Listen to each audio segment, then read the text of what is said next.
September of 2000, I was heading back to the business from Franklin, and I got a call on my cell phone, and it was our banker.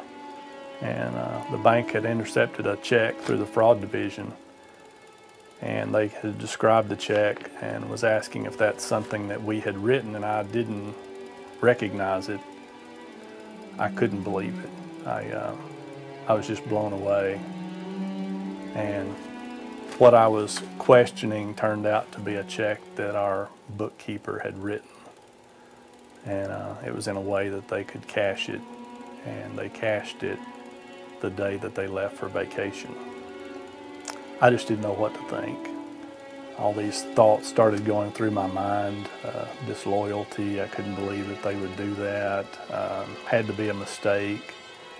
If they needed money, why didn't they just ask me?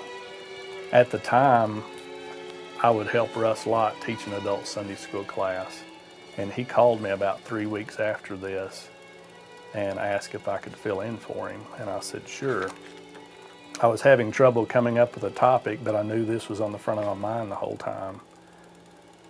So I decided to go ahead and use this in Sunday school.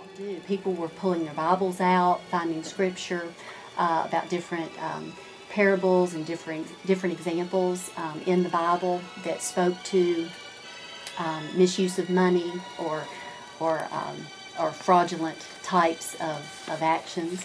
And so I remember that just being a heated debate, which was very good, very lively. And then at the very end of the lesson, as they would very commonly do, he and Russ, they would bring the lesson down to one word. And that one word for that week was embezzle, the act to appropriate fraudulently for your own use what's been entrusted to you to use by your owner or manager. And then I went from there to, if God owns everything, if God is our manager, are we embezzling from God when we don't use our funds properly? Are we stealing from God?